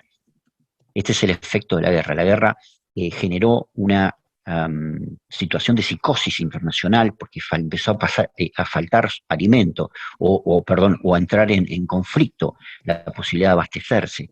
Y por otro lado, empezó a tener un efecto sobre el petróleo, sobre el gas, fuertes productores ambos países, sobre los fertilizantes, que es un insumo fundamental para producir alimentos, desde las hortalizas, legumbres, hasta la producción cerealera y oleaginosa necesita fertilizantes. Bueno, eso generó un aumento de precios muy fuerte y un efecto inflacionario mundial muy fuerte que ahora ya se disipó porque esos precios entraron en una curva descendente en el mundo. La inflación en el mundo se duplicó, triplicó, pasó del 2-3% al 10% anual. Para nosotros sería un muy buen dato, pero para el resto del mundo ha sido algo catastrófico llegar al 10% anual. Ahora están bajando a niveles del 7 y 8% esa inflación a nivel anual, pero esto generó un efecto muy grande. Pero por otro lado generó en Argentina la búsqueda de la Argentina como proveedor confiable. Ahora bien, para ser proveedor confiable y poder crecer en una estrategia de comercio internacional, que a la agroindustria tenga capacidad de generar más empleo, de hecho ahora les voy a mostrar algunos números de cómo generar más empleo en los próximos años, hay que ver cómo el mundo se ha diagramado. Y lo que ha sucedido es que el 63% del comercio mundial hoy de alimentos a nivel mundial está concentrado únicamente en aquellos países que tienen acuerdos comerciales entre sí. ¿Es un acuerdo comercial? Un acuerdo comercial es un grupo de países determinados deciden en sí mismos beneficiarse y bajar sus derechos de importación, flexibilizar sus regulaciones de control en frontera, etcétera, para que fluya mucho más fuerte que con el resto del mundo. Es decir, promueven la generación de comercio entre esos países para que con el resto del mundo tengan menos flujo de comercio. Bueno, ese 63% del comercio mundial hoy es así. Y el 27% del resto está vinculado a esos acuerdos comerciales. Por lo tanto, si Argentina quisiera tener una estrategia de inserción internacional, solo le quedaría el 10% de crecimiento si es que no firma acuerdos comerciales. Es decir, todo el mundo ha firmado acuerdos comerciales. Hasta el día de la fecha hay 465 acuerdos comerciales.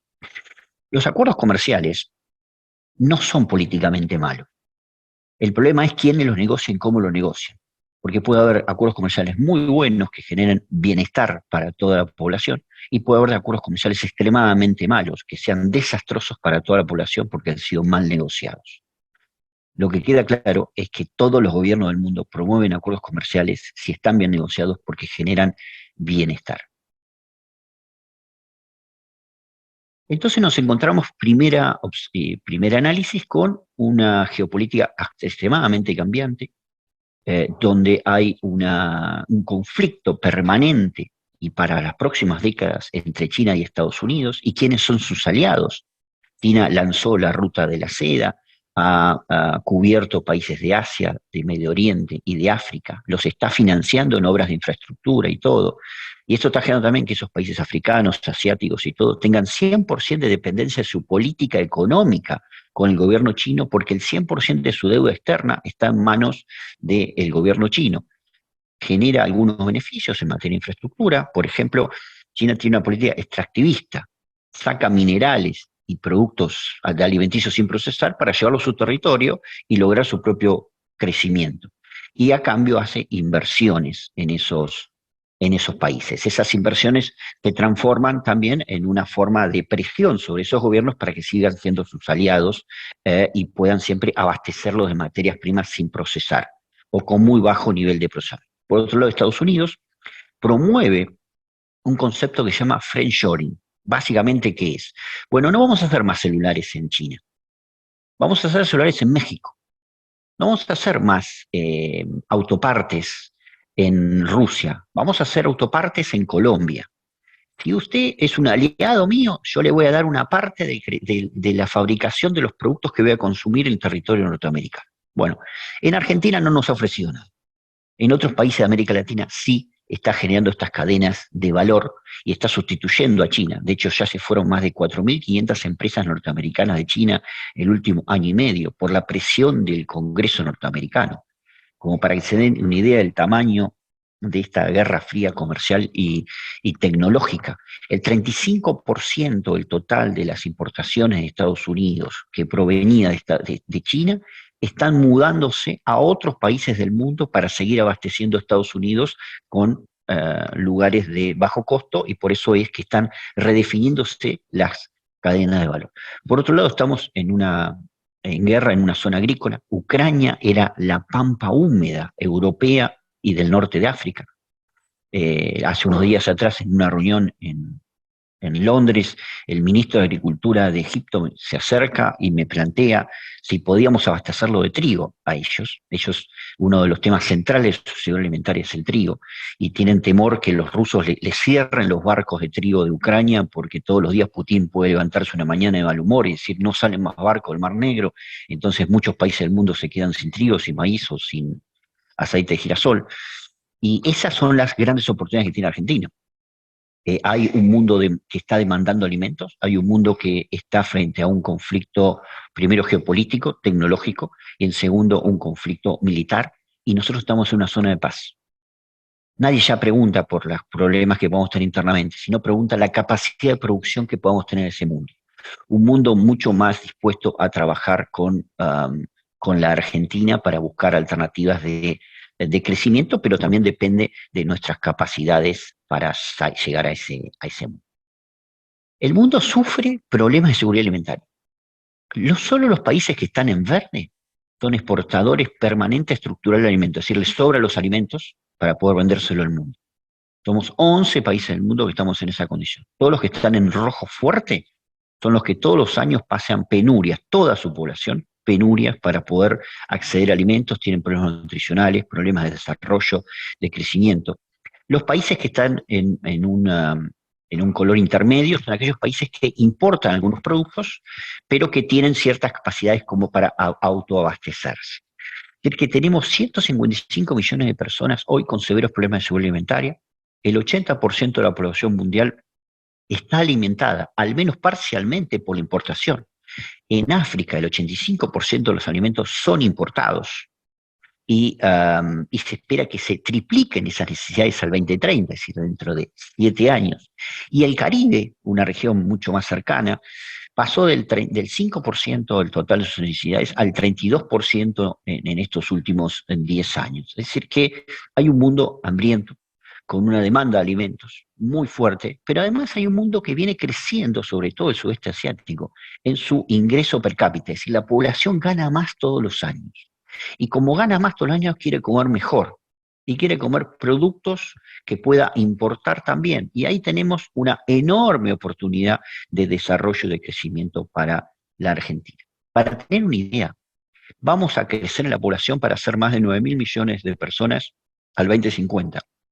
Eso implica que el mundo debe producir 200 millones de toneladas más de carnes, sobre todo porcina y aviar. La carne vacuna está en decadencia en el mundo, está cayendo fuertemente su consumo, pero sí la carne porcina y aviar siguen creciendo con mucha fuerza. Y hay que producir 1.000 millones más de toneladas de grano. Ahora, no se puede producir, como dijo Julián recién, en nuevas zonas agrícolas. No se puede seguir ampliando las zonas agrícolas, porque hay una nueva demanda ambiental que ahora les voy a comentar. Por lo tanto, necesitamos tecnología.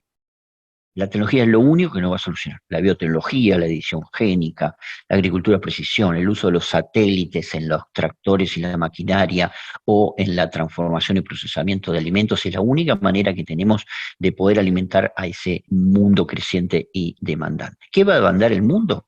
Bueno, 41% más de cereales, 43% más de carnes, 47% más de lácteos y 53% más de oleaginosas.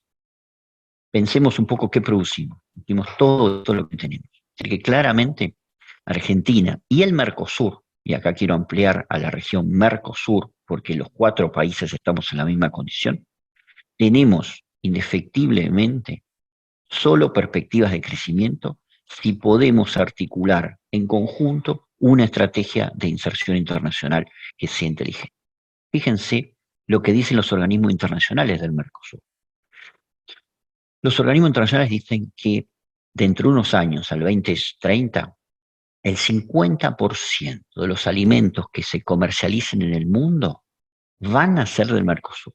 Es decir, el 50% de los contenedores de carnes, de lácteos, los barcos de harina de soja, de aceites, o biodiesel, porque también están las bioenergías, bioetanol de maíz, etcétera, van a salir del Mercosur para abastecer al mundo. Es la primera vez en la historia que nuestros países van a tener capacidad de negociación geopolítica en un mundo extremadamente conflictivo. Esa capacidad de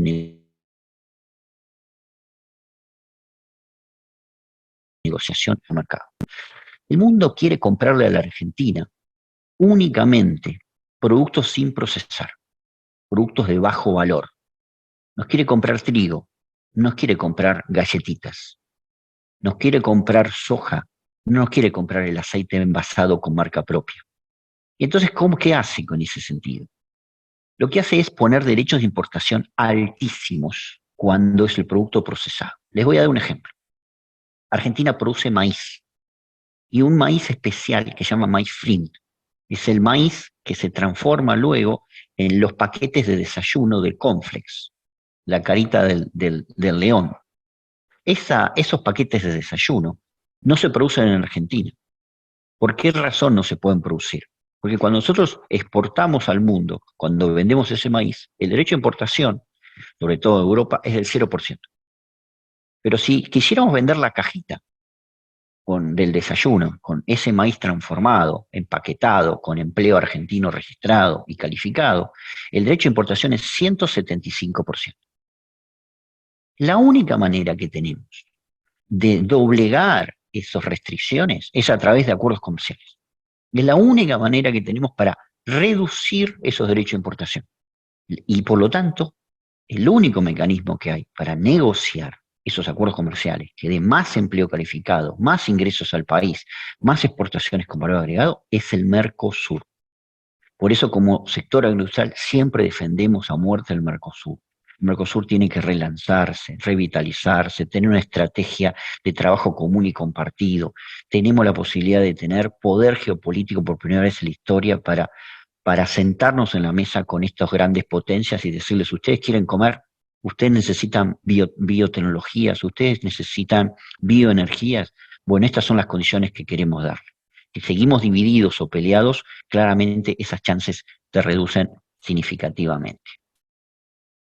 Para eso, desde hace 2 o 3 años, a nivel de agroindustria, nos hemos puesto de acuerdo, todos los sectores agroindustriales de Argentina, salvo algunas entidades de productores como la sociedad rural, que quedó afuera por decisión propia de ellos, pero estamos el sector forestal, el pesquero, todas las carnes, las frutas, las hortalizas, los vinos, los cereales, oleaginosas, etcétera, en lo que se llama Consejo Agroindustrial Argentino. Es una red federal de trabajo, y hemos escrito un plan de desarrollo productivo, federal, inclusivo, en términos de género, en términos de pequeños, medianos y grandes, en términos de todos los sectores, sustentable, ahora voy a dedicar un tiempo a ese tema, y exportador. Este es un plan que lo que plantea es que no hablemos más de campo, hablemos de bioeconomía. Hay que sustituir la economía fósil que conocemos habitualmente. El mundo va a una transición por los efectos negativos del cambio climático generados por el petróleo. Tenemos que empezar a sustituirlo. ¿Y cómo se sustituye? Bueno, hay que pasar del petróleo a la biomasa. La biomasa es todo lo que ustedes ven arriba de la tierra. Eso podemos transformarlo y producir energías, plásticos, combustibles, ropa, hasta autopartes. Por lo tanto, ahí tenemos que focalizar nuestros esfuerzos para desarrollarlo. Por eso que estamos planteando y presentamos un plan a todos los precandidatos, y también ahora vamos a contar lo que estamos haciendo con los sindicatos del sector, de bioeconomía, para lograr en estos años crecer las exportaciones a 100.000 millones de dólares, generar 878.000 puestos de trabajo nuevos y sobre todo esos 878.000, generar 100.000 productores agropecuarios nuevos, particularmente en las economías regionales, y hacer crecer el ingreso fiscal del Estado también, pero de una manera distinta, ya no tanto con algunos impuestos a la exportación, sino con impuestos internos en materia de ganancias y otro tipo de impuestos. Este plan tiene 7 pilares. El primero es un pilar de desarrollo productivo federal, donde planteamos el concepto de financiamiento, de inversiones, un proyecto de ley de seguro agropecuario. Ustedes saben, han visto la enorme sequía que hemos padecido, que todavía estamos padeciendo ahora como sociedad, pero que el agro ya la padeció en términos de falta de lluvia. Eso le hizo perder a la Argentina este año, de cada $10, 4 desaparecieron. Y por eso estamos viendo tan mal este año, más allá de los problemas macroeconómicos que tenemos. La sequía. Cuando hay una sequía en Argentina, el país va a una catástrofe económica siempre, en la historia. No solamente el gobierno de turno sufre las consecuencias, todo el país sufre las consecuencias. Perdimos, en el caso del maíz, del trigo, 8 millones de toneladas, sobre 15 en total.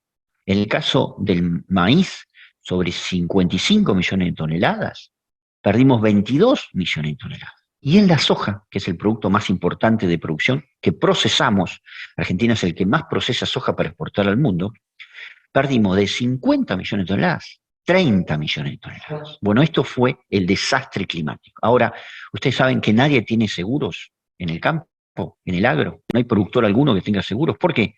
Porque la prima de riesgo es altísima, porque nadie miró hacia adelante esta transformación del cambio climático. Entonces, una de las cosas que estamos propiciando es un proyecto de ley de seguros agropecuarios y cambio climático. El segundo punto es, por supuesto, un tema de desarrollo internacional exportador, una ley que pueda generar una simplificación administrativa, 75 trámites para una pyme para poder exportar de Salta. Es imposible que de seguir así, una estrategia negociadora, de desregulación burocrática también, y por supuesto un programa de inserción internacional. El tercer tema es la sostenibilidad. Es un tema muy importante. Para nosotros la sostenibilidad no solamente es ambiental, sino social también. Estos son los dos aspectos centrales. Y un plan de conectividad federal. Argentina está desconectada. No tenemos acceso a Internet en ningún lugar de la Argentina. En las grandes ciudades, ilimitado. Y el agro, la agroindustria, esta bioeconomía que estoy comentándoles a ustedes, si no tiene conectividad, no existe. Para que una máquina cosechadora, una máquina fumigadora, una máquina sembradora, que toma datos de la nube de Internet para poder hacer una precisión milimétrica de centímetros o milímetros para poder saber a dónde poner la semilla, en qué lugar de la tierra, qué herbicida necesita y de esa manera dosificar, reducir las emisiones, etcétera, etcétera, necesita conectarse. Imposible. Segundo, utilizamos documentos oficiales para transportar granos o ganado. Para eso tenemos que ir a una escuela rural, 50, 60 kilómetros, para poder tener una conexión y estar pegados contra una pared de una escuela para poder emitir un documento oficial. Y recientemente un centro de investigación de Córdoba hicieron un estudio, cuánto pierde la Argentina rural y agroindustrial por año, y son 1.760 millones de dólares. Pero además pensemos el efecto del desarraigo, de la falta de educación que tiene esa incapacidad de conectividad. Bueno, con 16 millones de dólares del Estado Nacional podríamos cubrir en un año 20 millones de hectáreas de conectividad. Estas son las cosas que necesitamos desarrollar y trabajar en conjunto para avanzar. El cuarto punto es desarrollo con igualdad. Ahí estamos promoviendo una guía de igualdad de oportunidades entre hombres y mujeres en el agro, en la agroindustria. Como ustedes saben, hay bastantes desigualdades de acuerdo a los distintos sectores, así que estamos trabajando con mucha fuerza en ese sentido. Y también hemos trabajado con los movimientos sociales en una propuesta común en materia de seguridad alimentaria nacional, para trabajar las cadenas cortas de valor, las ferias, las producciones frutihortícolas de consumo cercano y local, que necesitan tecnología, que necesitan capacitación económica y desarrollo. Y por último, todo el tema de innovación tecnológica, la necesidad de tener más biotecnología, pero tener también un marco regulatorio que permita esa biotecnología. Hoy Argentina tiene un apagón tecnológico. Hoy Paraguay está mucho mejor que nosotros. ¿Por qué razón? Porque los productores paraguayos pagan todas las semillas que reciben de los desarrolladores tecnológicos. En Argentina solo el 20% lo paga porque el marco regulatorio es ineficiente y eso nos está llevando a un apagón tecnológico fenomenal. Y por último, la logística e infraestructura. Necesitamos tener nuestra salida al mundo, así como cuando uno se va de viaje por trabajo, con su familia, lo que fuera, es Ezeiza. Bueno, para los bienes que produce la Argentina, la ruta de salida es la hidrovía. Es el río Paraná y el río de la Plata. Ahora, ¿qué sucede? Ese río quedó con muy bajo nivel de calado. Entonces los barcos que vienen a la Argentina tienen que ser barcos viejos. Esos barcos viejos cargan menos, consumen mucho más gasoil y son más caros. Entonces hay que tratar de darle más calado, como tiene el resto del mundo, para que vengan los barcos nuevos que cargan más. Si cargan más, podemos además ahorrar en logística, pero además podemos permitirle a los productores que están a 1.500 kilómetros de Rosario, de San Nicolás o de Buenos Aires, que son o Bahía Blanca, podemos permitirles que puedan empezar a ser eficientes y producir, transformar productos y mandarlos a los puertos para que lleguen al mundo. Eso es lo que se llama el dragado de la hidrovía, por eso es extremadamente importante eso. Por otro lado, también recuperar los ferrocarriles. Ahí tenemos propuestas, y acá quiero aclarar algo, tanto hidrovía como recuperación de ferrocarril, lo que se llama accesos abiertos de ferrocarriles, el Estado tiene que invertir 0 pesos. Son inversiones empresariales a riesgo empresarial. ¿Qué necesitamos el Estado? Un marco regulatorio y previsibilidad de años de recuperación de esa inversión para poder crecer. Entonces, estos impactos van a ir sobre todos estos. Yo elegía para mostrarles hoy las economías regionales, la importancia que tienen las economías regionales en todo nuestro país, en la generación de empleo, en arraigo, en desarrollo económico, social y cultural, en la parte educativa. Fíjense cómo van a crecer con este plan, 439.000, 440.000 puestos de trabajo nuevos, 12.000 millones de dólares de incremento de exportación. Pero también el Estado nacional y los Estados provinciales van a ganar. ¿Por qué? Porque al crecer la torta, todos ganamos, no solamente en empleo, en exportación, en producción, sino también en recaudación, pero una recaudación diferente. Argentina es uno de los pocos países del mundo que le cobra impuesto al que exporta, porque el Estado necesita recaudarlo y es un impuesto fácil, nadie escapa de ese impuesto.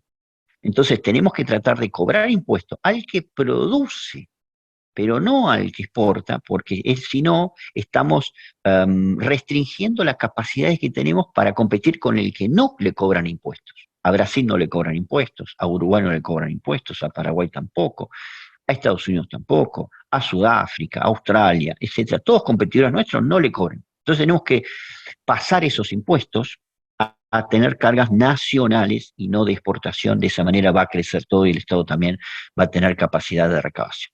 Y en materia laboral y sindical, quiero comentarles que venimos trabajando con sindicatos de la rama agropecuaria y agroindustrial.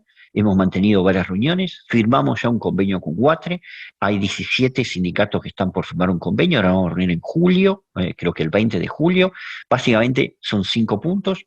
Promoción del empleo y reducción de la informalidad. Ustedes saben que hay algunos sectores, particularmente producción primaria, donde la informalidad es creciente. Eso tenemos que erradicarlo de una manera rápida y contundente. Queremos trabajar en la terminalidad educativa, queremos en el sector nuevas formas de capacitación y entrenamiento para el uso de estas tecnologías que les comentaba hoy. Si logramos conectividad, si por ejemplo Jorge Neme nos ayuda y logramos conectividad en 20 millones de hectáreas, bueno, vamos a tener que entrenar a miles y miles de trabajadores y trabajadoras para adaptarse al uso de esas tecnologías. Queremos un agro que tenga un programa de desarrollo inclusivo, esto es extremadamente importante, el rol de la mujer en el liderazgo de las empresas agropecuarias y agroindustriales también y en la oportunidad de desarrollo, un plan federal de conectividad digital rural de infraestructura, y hemos elegido 4 o 5 cadenas de valor para trabajar. Estos son los acuerdos que hemos hecho y que vamos a ver si podemos ratificar con otros gremios en los próximos encuentros que tenemos previsto para el mes de julio. Ahora, producir más es imperioso, no solamente para nuestra población, sino para el mundo, y es la forma de acceder. Ahora, hay que producir de una manera distinta. El mundo, el consumidor ya no pide lo mismo que antes. No podemos expandir el área, no se puede deforestar. Ahora vamos a ampliar este punto. No se puede expandir entonces la zona agropecuaria. Hay que reducir las emisiones de gases de efecto invernadero en todos los alimentos que vamos a producir. Hay que cambiar el empaquetado de los productos. Hay que eliminar el plástico y hay que traer bioplásticos que sean originarios del azúcar, de la caña de azúcar, del maíz, de la soja, etcétera. Hay que consumir, hay que generar buenos etiquetados ambientales, implementar estándares ambientales, hay que reducir la energía fósil y consumir más biocombustibles. Todo esto que le traje acá es el ejemplo de Europa. Europa está liderando esto a nivel mundial, se llama Pacto Verde Europeo, pero el resto del mundo lo está haciendo también, Estados Unidos también, Biden, el presidente lo ha lanzado varias veces, lo ha lanzado, China lo está haciendo, India lo está haciendo.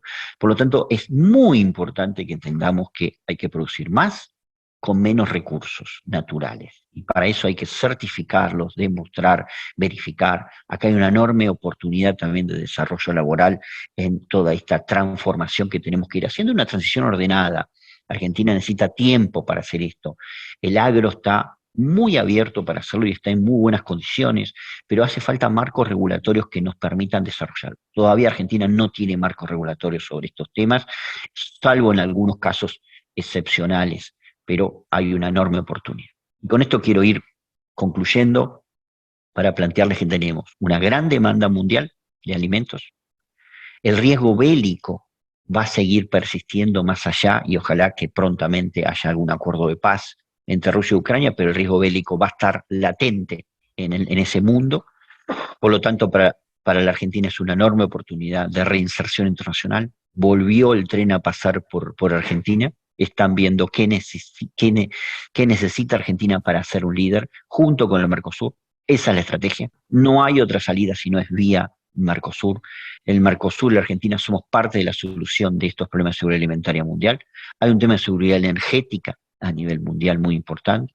Y ahí la producción de biocombustibles. Ustedes saben que hoy Argentina tiene instaladas industrias y fábricas para abastecer 5 veces el consumo local, pero por regulaciones mal hechas no lo podemos hacer. Una ley que es desastrosa, que nos impide crecer e invertir, hay que revertirla, hay que cambiarla. Hay que ir a la segunda generación. Ayer tuvimos un encuentro panamericano, latinoamericano, en Buenos Aires, con distintos referentes de Centroamérica y de América Latina y de la aviación civil. Dentro de 2 años, todos los aviones que vengan a la Argentina o que salgan a la Argentina van a tener que cargar biocombustibles. ¿Quién lo va a producir? Bueno, la ley actual, que es tan mala, prohíbe invertir. Entonces vamos a importar de Uruguay los biocombustibles para cargar en los aviones que salgan de Seiza, de Córdoba, de Salta, o cualquier otro lugar para que haya. Bueno, eso hay que cambiarlo. Argentina no solamente deberíamos abastecer esos aviones, deberíamos venderles nuestros biocombustibles a todos los aviones que aterricen en América Latina. Y por último, la seguridad alimentaria. Es muy importante entender esto. Ya dentro de 1 año y medio vamos a tener que certificar toda la soja del país libre de deforestación y la carne vacuna también. Luego esto se va a ampliar a otros cultivos y otros granos. Pero en el 2030 además vamos a tener que ser carbono neutro. ¿Qué significa eso? Que vamos a tener que capturar las emisiones de carbono. La agroindustria es el único sector que puede capturar emisiones de carbono a través de la vegetación, de la forestación, etcétera. Y vamos a tener que lograr llegar a ese nivel cero de emisiones de carbono. Y por otro lado, se vienen los indicadores laborales de cumplimiento. Los productores agropecuarios, para que un exportador o industrial quiera exportar, primero le va a tener que preguntar si tiene trabajo registrado formal, si no, no le va a comprar los granos o los animales que produce. Todas estas demandas son los nuevos requerimientos del mundo que vienen con muchísima fuerza. Y por lo tanto tenemos grandes oportunidades, pero necesitamos nosotros establecer articulaciones y alianzas empresariales, sindicales, sociales, para posicionarnos en este nuevo mundo tan demandado. Así que bueno, les agradezco y quedo a disposición. Muy bien, muy clara la presentación, Gustavo. A ver, Gustavo, tenemos 10 minutos solamente para hacer preguntas. Entonces, hay 3 o 4 preguntas que han puesto en el chat los compañeros y compañeras. Si te parece, te las digo en general, anda tomando nota y respondemos rápido, ¿puede ser? Sí, dale. Bueno, la primera. A ver, si la guerra entre Rusia y Ucrania produjo una subida de precios en las materias primas, ¿por qué nos afectó negativamente? Primera. Segunda, ¿qué estrategias podemos implementar para diversificar nuestra producción y agregar mayor valor a nuestros productos, superando la dependencia de los commodities? Bueno, vos mencionaste el tema de la integración del Mercosur. Tal vez podés sugerir alguna otra.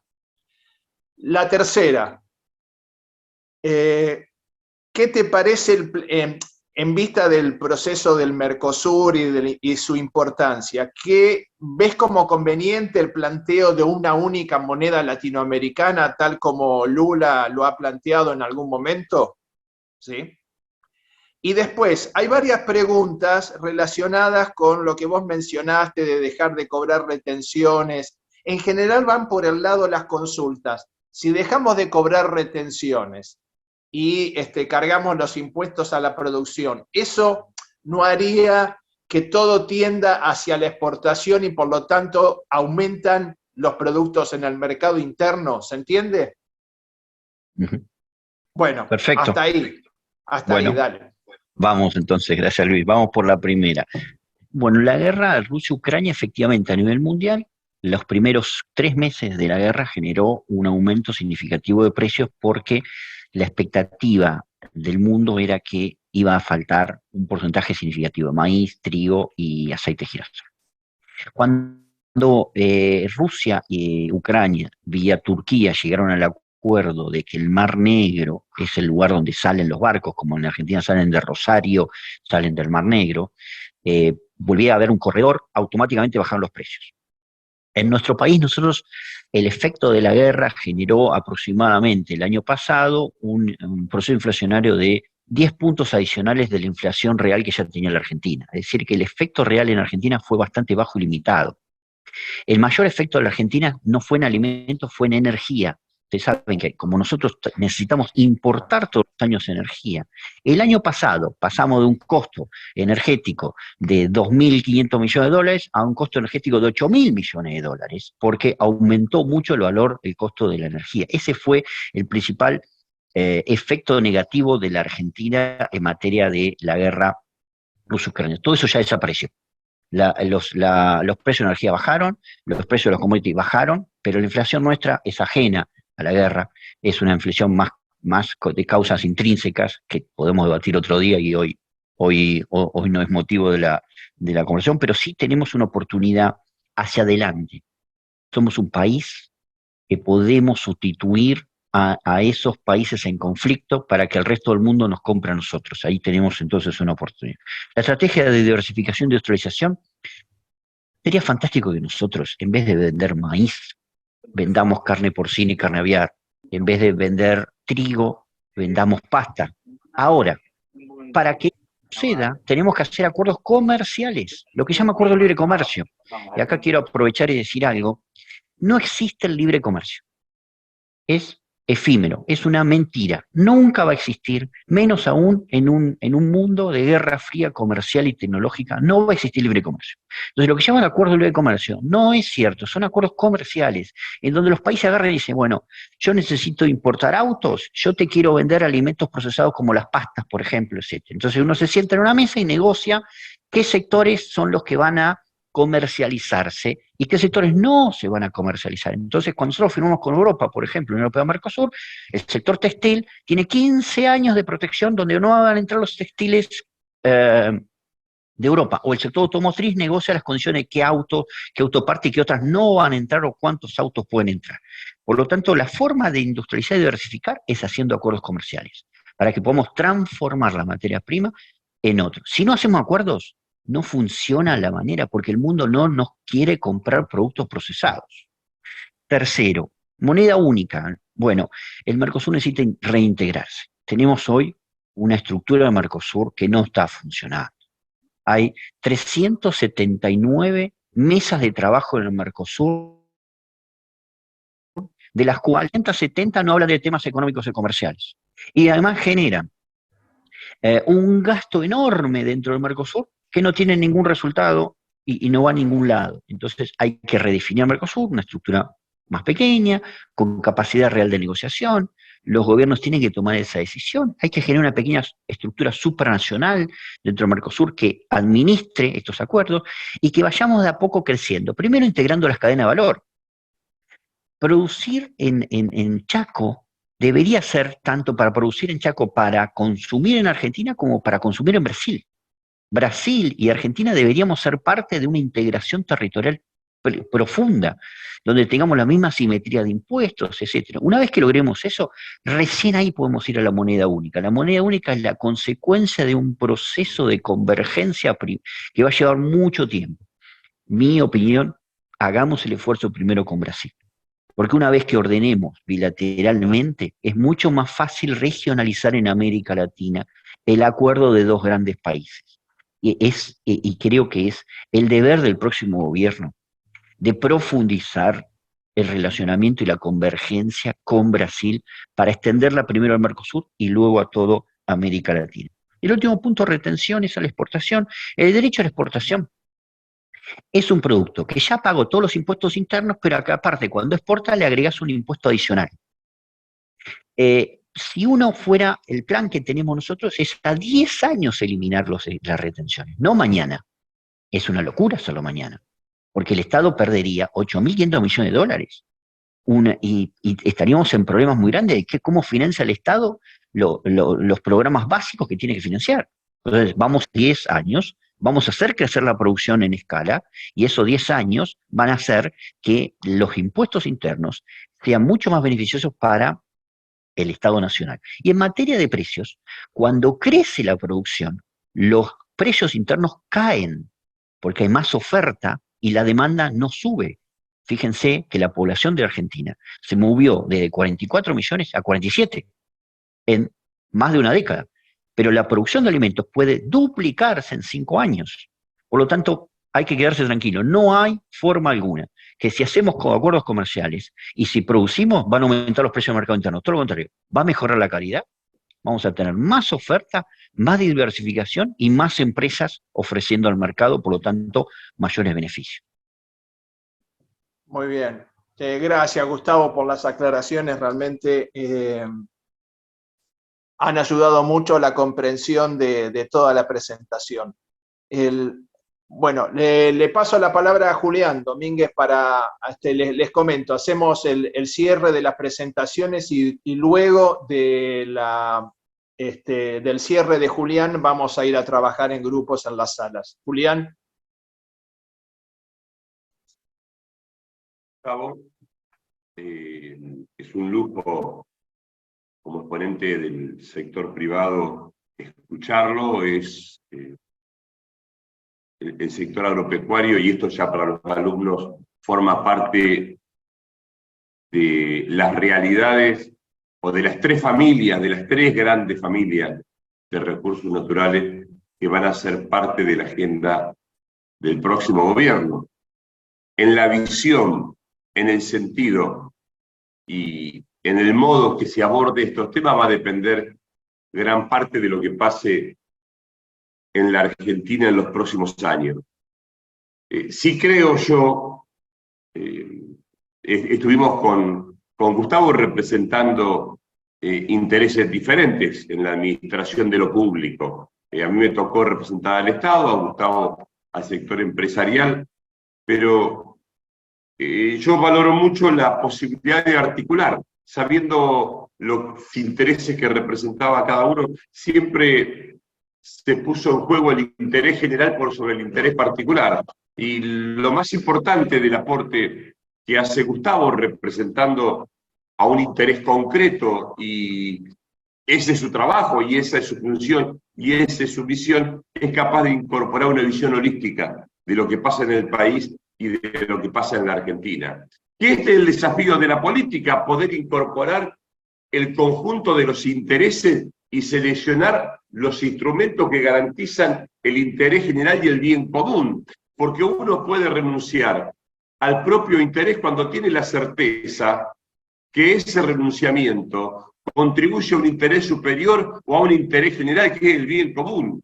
Y este es el desafío que tiene la política, de convencernos a todos los argentinos que los instrumentos que elija en materia de política pública son los instrumentos no para el mal de nadie, sino para el bien del conjunto. Y acá está el rol del acuerdo social. El modelo del acuerdo social supone primero conocer. No se puede decidir por lo que no se conoce. Después, no se puede tener la certeza si la decisión que uno tomó es la más conveniente o no en materia de políticas públicas si no hay una interrelación de proceso. La evaluación permanente, y acá viene la riqueza de la centralidad de lo que nosotros entendemos que es el principal desafío de la política argentina, no estar atado a dogmas, sino buscar los resultados a través de procesos, y ese proceso es de construcción colectiva. Nos podremos anticipar a lo que vemos del mundo en tanto y en cuanto seamos capaces de escucharnos, de leer adecuadamente las señales del futuro y elegir el camino de caminar juntos como nación.